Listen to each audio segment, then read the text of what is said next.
Masya Allah kurang kerlembang gak panggil hiji jelema jeje itu sendal aing dipakai kunyana laporkan kue bisa ke polisi laporkan kurangnya ada dipanggil ajunya nak kapan senang ya enak aja main lapor-laporin aja emangnya cuma dia yang punya sendal gini itu saya juga gablek wah polisi gak bingung apa itu gablek kayaknya kayak dia aja yang punya nggak bisa kan adu kekuatan argumentasi dalil iya nu ngalaporkeun bahwa eta teh sendal naon sia kekuatan dalilna bahwa eta teh sendal sia ayo iya bahwa maneh teh ngaku lain sendalnya bahwa ieu teh sendal maneh naon deui dalilna adu argumentasi adu kekuatan mana nu paling kuat iyalah engke diputus ku hakim. Masya Allah numentak iman lain lalawora ngaji teh hese sebenarnya itu kudu diaji majalin pegawaian urang teh kudu mentak hese sebagai ilmu masalah nggak masalah ya mah ngarokok ngopi cek nu di luar ge teh kudu dibijan teh mah ya kali mah euker tah euker mah geus menikmati bae terus geus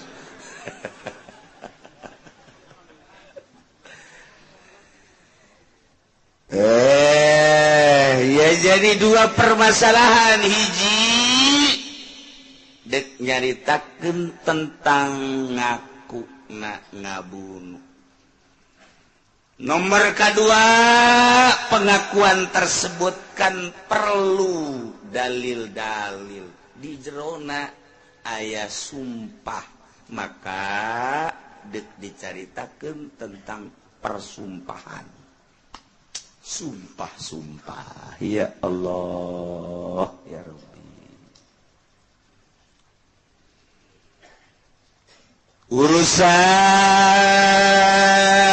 tentang dakwaan tersebut ia bakal terjadi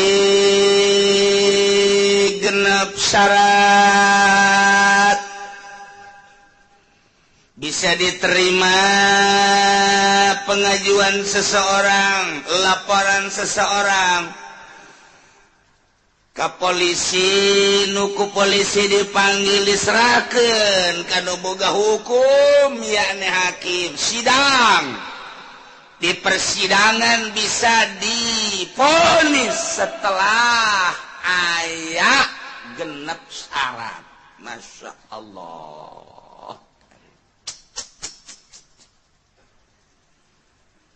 Yustaratu ayu pasila ma yad'ihi nomor kahiji syarat nomor kahiji ayu pasila kudu ngajelaskeun jelema anu ngaku ngabunuh ma yad'ihi karena kalakuan lukunyana di aku pembunuhan lukunyana di aku kudu dirinci min amdin nyaeta ngahaja khotoin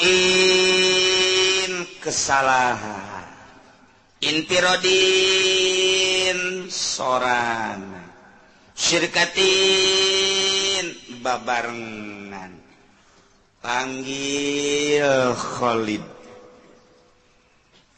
Khalid kuari jelema anu dipanggil ku kejaksaan dengan kasus bahwa Khalid melakukan pembunuhan terhadap Umar. Pendakwa adalah Zaid lapor.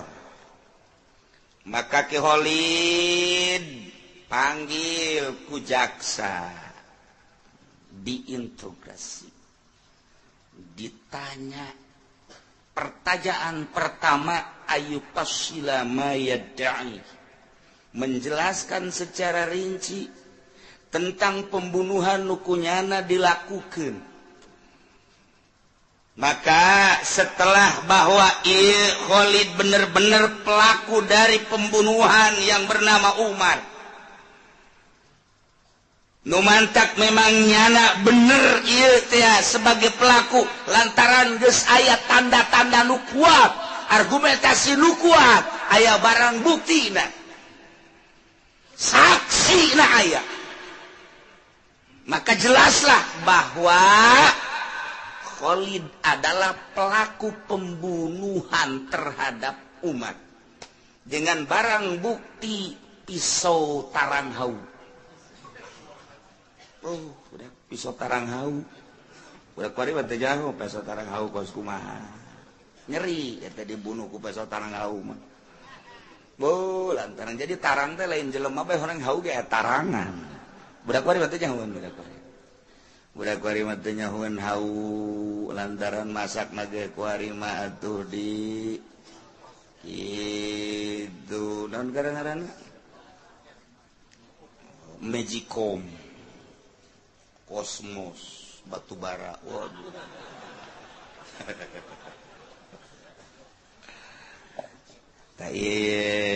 Setelah bahwa benar cek jaksa pelaku pembunuhan terhadap Bapak Umar adalah Khalid. Geus teh jelas pelakuna.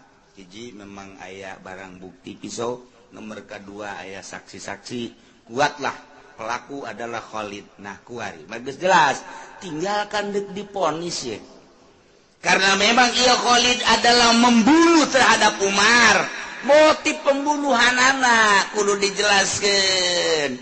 Syarat nomor kahiji ayu fasila mayadai, merinci secara beber tentang pembunuhan nu dilakukan ku manehanana.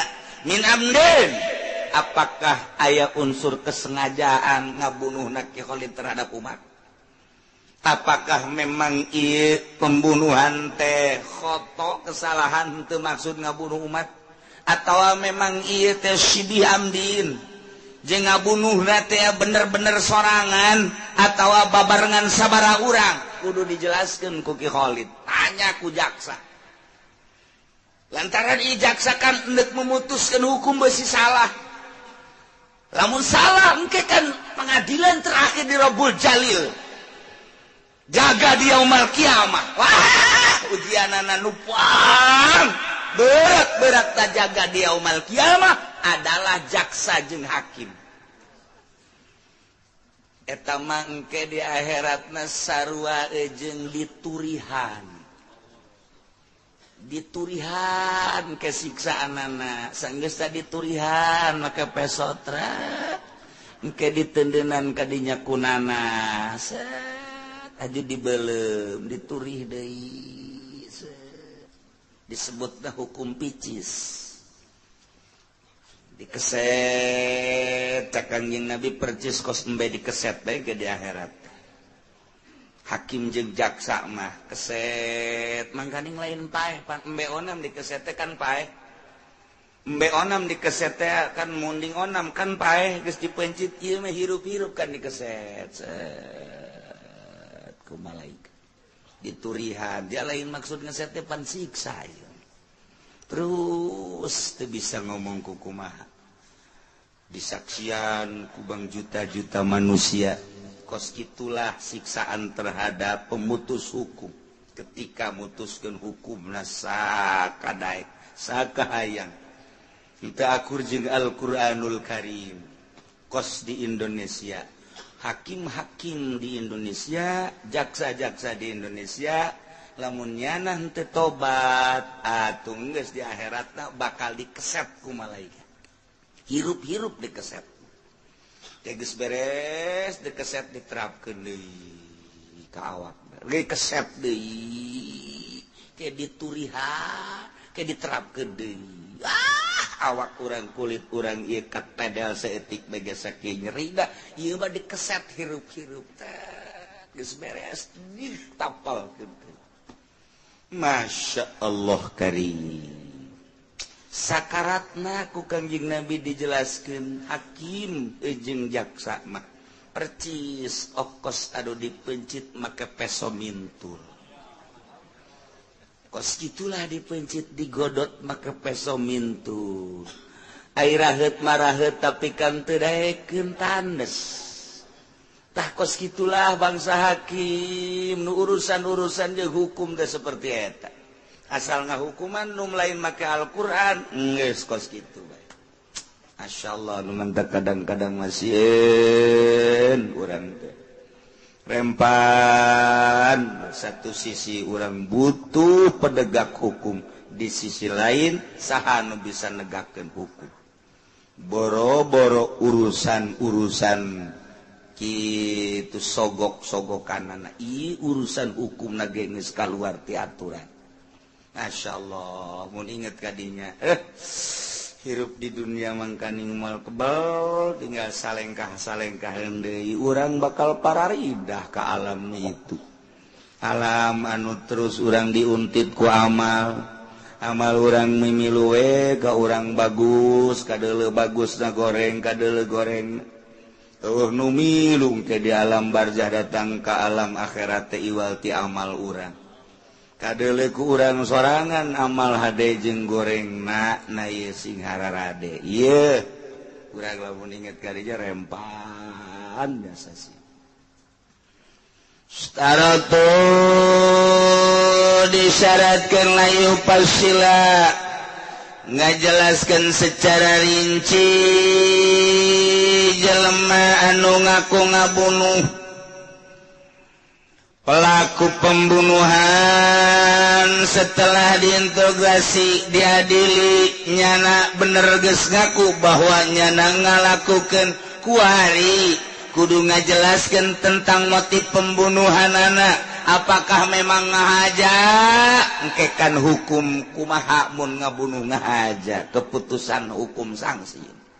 Apakah memang ieu kasalahan atawa memang ngabunuhna sorangan kan beda. Apakah ngabunuhna sirka rejengan ieulah kudu ngajelaskeun pelaku pembunuhan tersebut di hareupeun jaksa. Masya Allah. Fa inat laka maka lamun nyana ngaitlakeun teu merinci tentang motif pembunuhanana maka istabsalahul qadi pentak keterangan serinci-rincina ku qadi. Lamun nyana can ngejelaskeun tentang rincian-rincian motif pembunuhan anu dilakukan kumanehanana terhadap Umar, maka jaksa harus minta sedetail mungkin tentang motif tersebut. Andai kata hari itu tidak bisa memberikan penerangan secara rinci, pendek, besok mulai diadili deui. Isukna can ngajelaskeun tentang motif pembunuhan secara rinci, tangguhkeun deui sampai 2 hari. Istabsalahul qadi. Masya Allah. Sampai nyana bisa ngajelaskeun tentang motif pembunuhan. Wakila cek sakaul may yuridu anhu nembongkeunlah qadi terhadap pelaku pembunuhan bisa make pancingan-pancingan. Kos gitulah tentang jaksa, tentang hakim. Geus jana malantaran memang silat teh menang sakola lidah teh. Bisaan hakim cara memancing-memancingna. Cara nyampaikeun anak. Anu tatadina teu ngaku jadi ngaku, anu tatadina deuk ngaku jadi henteu. Iyalah jaksa kapinteranana. Memangnya nama kan sakola. Kan silat teh aya silat kitu leungeun awak aya silat lidahnya nama lidah pakai silat. Nu mantak eta lah engke nu bakal kitu diadili saadil-adilna di hareupeun Allah lantaran nyana ngulinkeun lidah. Iya jadi tidak jadi iya, bener jadi salah, salah jadi bener. Wah, bangsa pengacara, advokat, bangsa nu kaskarar itu, tamah rombongan keseteun malaikat tamah. Ya Allah, ya Rabbi, tah ieu nomor kahiji kudu merinci mayadda'ihi sampai kanyana ngajelaskeun tentang motif. namun memang engke dijelaskan bahwa nyana ngabunuhna sengaja berarti aya rencana perencanaan. Wah, berarti menggeus luar biasa engke sanksina kena gedena. Satu perencanaan, kedua kesengajaanan. Nyana geus kajelaskeun kitu tinggal saksina nu kamari sanksi-sanksi. Namun memang motif pembunuhanana khoto, ieu mah kasalahan, sangsina engke kumaha. Kemudian nyana ditanya ieu ngabunuhna sorangan, nyana geus bisa ngajelaskeun kenakeun sanksi sakumaha kamari.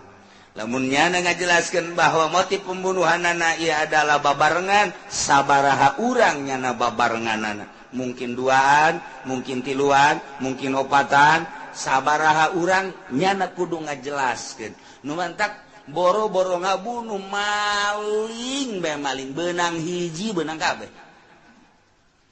Benang si Edi maling besi di pabrik. Benang sapeting aja ditanya ke polisi. Jadi kamu nyolong sendiri apa berdua cicing bae? Kamu sendiri apa berdua apa bertiga sih? Cicing bae. Sendiri apa berdua bertiga? Jiwil ku polisi. Nah, ayo, ngaku kamu. Sendiri apa berdua? Hah? Nih, kuping kamu copot nih. Biarin sampai copot aja. Jangan begitu cek polisi, ntar gua goreng lo kuping lo. Kalau copot kan ntar digoreng kayak kuping kambing. Ayo ngaku. Polisi itu bisa ngaku berdua apa? Masih apa? Sama anak bapak. Yang bener lu ah. Macam-macam aja lu. Udah jangan dikembangin lah kalau gitu pada. Sial polisi aja juga udah keluar dah lah. Ini bahaya, berat ini mau begini mah tuh. Aduh, tak kayak garembet 2, 3, 4, 5 benar. Kos gitulah cerita soal ngebunuh ketika nyana rejengan, maka memeh aya kabeh pelaku tersebut ulah waka diponis. Fa in atlaqo istabsalahul qadi, beri pengarahan supaya nyana ngaku rincianana terus ku qadi ku jaksa terus supaya nyana timbul pengakuanana. Ieu nomor kahiji, nomor kedua wallahu a'lam bishawab.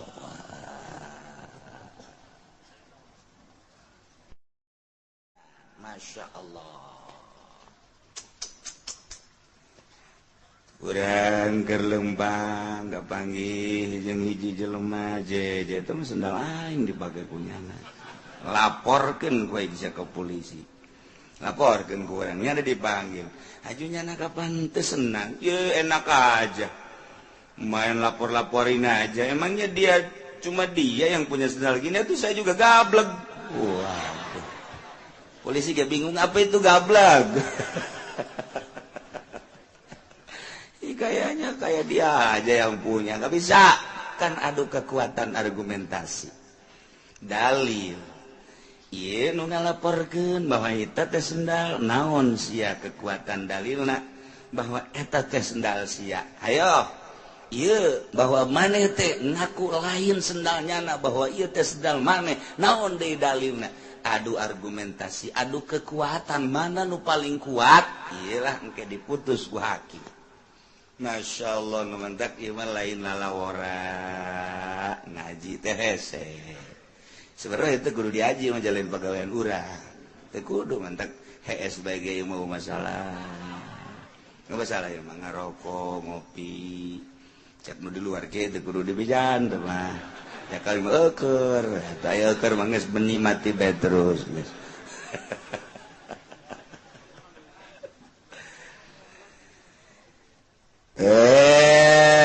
Ya jadi dua permasalahan hiji dek nyaritakeun tentang ngaku ngabunuh.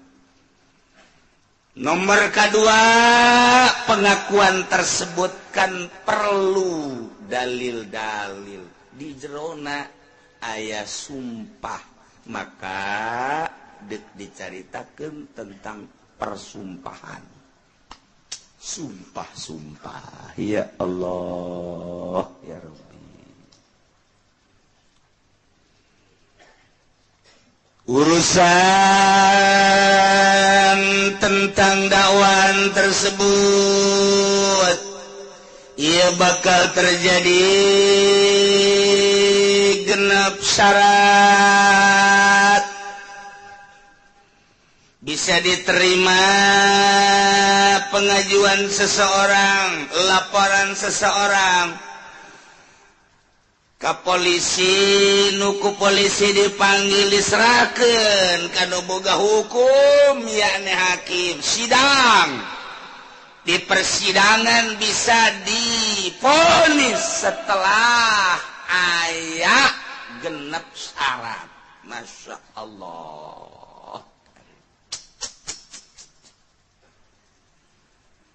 Yustaratu ayu pasila ma yadda'ihi. Nomor kahiji, syarat nomor kahiji.